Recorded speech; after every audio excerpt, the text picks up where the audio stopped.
Hey everybody, how's it going? Matthew Kadish here, author of the Earthman Jack Space Saga, and today I'm going to be talking about superheroes, but not just any superheroes. I'm talking about real-life superheroes, the type that don't wear the capes, but perform feats above and beyond that of mere mortals.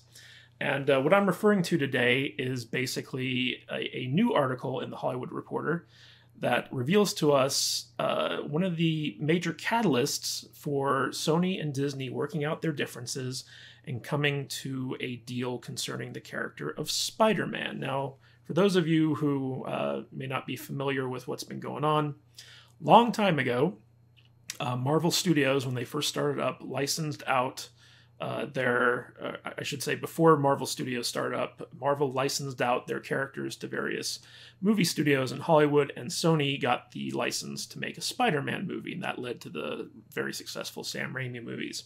And part of that license is, as long as Sony makes a Spider-Man movie every couple years or so, they get to renew that license automatically. And so basically, as long as they're making Spider-Man movies, they can keep this license in perpetuity.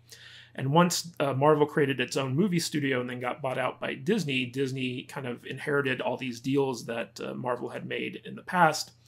And part of them was this licensing deal with Sony, where Sony continues to have the rights to make Spider-Man movies, and Disney does not. And it's been a thing of contention not only for the studio itself, but for fans as well, because for the longest time, Sony, Spider-Man's one of their most popular franchises, and they had plans to do their own cinematic universe with their license for the character. And somehow, in some way, Sony and Disney were able to make a deal to share the character between the cinematic universe that Marvel had created. And basically the way it worked was Sony would get to produce and distribute standalone Spider-Man movies, and they would keep basically 100% of the profits from that, with like a small cut going to Disney. And Disney got to retain the licensing, merchandising rights for the character. So the movie came out, Spider-Man merchandise became in demand, and that's how Disney made its money. And basically the initial deal that was struck was for a series of 3 standalone Spider-Man films, and I think it was 5 appearances in the Marvel Cinematic Universe. And of course, we got the introduction to Spider-Man in Civil War, and then we got him in Infinity War and Endgame. And so there were a couple more appearances that he was supposed to make. But also Marvel characters could cross over into the standalone Spider-Man films, which were being produced by Sony. And what happened was, after the latest Spider-Man movie, Spider-Man Far From Home, came out, negotiations over the Spider-Man deal kind of broke down. And basically, Sony and Disney ended up walking away from the table with each other, with Sony revoking the rights to use their version of Spider-Man in the Marvel Cinematic Universe. And this was a big bummer for fans everywhere, because Spider-Man's such a popular character and he played such an interesting role in the Marvel Cinematic Universe, and it looked like the MCU was actually kind of positioning Spider-Man to play a more important role going forward. And everyone loves the portrayal of the character by Tom Holland. Well, I shouldn't say everyone. There are some comic purists out there that don't like it. But me personally, I'm enjoying this incarnation of the web slinger. But after the kind of breakdown between Sony and Disney, a lot of people had kind of written off ever seeing I guess, appropriate conclusion to this version of Spider-Man's story within the MCU. And lo and behold, a miracle happened a couple weeks later after news of this negotiation breakdown broke, which was that Sony and Disney came to an agreement about how to use the character. And basically, they agreed to one more solo Spider-Man movie and one more appearance in the Marvel Cinematic Universe. And with the Spider-Man movie, Disney would be co-financing up to 25% of the budget and receiving up to 25% of the movie's box office. And that was basically the deal that was struck.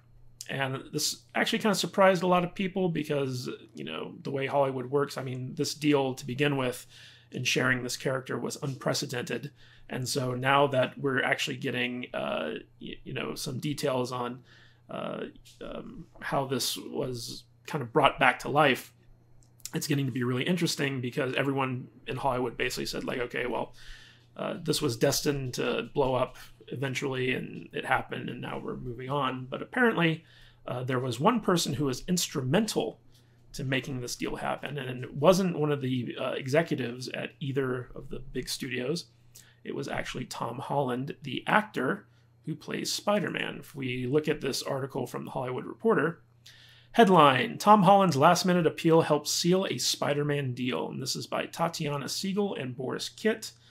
You may recognize Boris Kitt as he seems to be on top of all of the Disney Marvel stuff for Hollywood Reporter. And it reads, the franchise's star made multiple appeals to both Disney CEO Bob Iger and Sony film chairman Tom Rothman during negotiations. On August 20th, the long simmering spat between Sony and Disney Marvel over Spider-Man reached a breaking point. Any partnership between the two for a third installment of the Tom Holland-fronted franchise was 100% dead, according to a source familiar with the negotiations. But in true Peter Parker underdog fashion, an unlikely hero emerged to reconcile the two warring factions less than 6 weeks later. Holland himself. Sources say the star, 23 years old, made multiple appeals to Disney chairman and CEO Bob Iger and Sony chairman Tom Rothman to reach a resolution announced on September 27th, for Marvel to produce a third Spider-Man movie for Sony, and for the character to appear in at least one more Disney Marvel film. Then it goes on to kind of cover the details of what they agreed upon. And it says, Holland made a surprise appearance at Disney's D23 Expo days after the Disney-Sony divorce to promote the animated movie Onward. He earned big cheers by thanking fans for support and quoting Tony Stark by saying, I love you 3000. Online, fans adopted the hashtag Save Spider-Man to lobby Sony to make a deal with Disney. Holland began flexing his diplomacy after the D23 wrapped. On August 25th, he leaned on Rothman to re-engage with Disney. The actor was able to leverage his clout because he was also set to star in Disney's Uncharted, and also surprisingly reached out to Iger, beseeching one of Hollywood's most powerful executives to return to the table. Now, if any of you out there have ever seen the HBO series Entourage, with Vinny Chase and his group of friends and how they interact with studio executives and sometimes even the CEOs of studios, this isn't too out of the box. Sometimes when studios are building massive franchises around this particular actor, that actor has a lot of sway within the studio. And Tom Holland, being a young guy and kind of a rising star, and the fact that Spider-Man has basically made him an A-lister, it sounds like he kind of decided to throw his weight around. And he went to Rothman over at Sony, and because he's starring in their next kind of tentpole franchise based on the Uncharted video games, he was able to get Rothman to actually sit down, listen to him, take him seriously. And but probably the bigger thing here is that he was able to reach out to Bob Iger and get that type of meeting with him and actually convince him that it was in Disney's best interest to go forward with this deal. So it says here, it talks a little bit about money and the box office gross of the last Spider-Man movie. Then it says, eventually a thaw began between Sony and Disney after Holland showed them the outpouring of fan support. In the end, the new deal had something for everyone. Disney won a considerable stake in a new movie, up from a nominal producing fee that sources say amounted to less than 5% of the gross for each of the two Spider-Man films.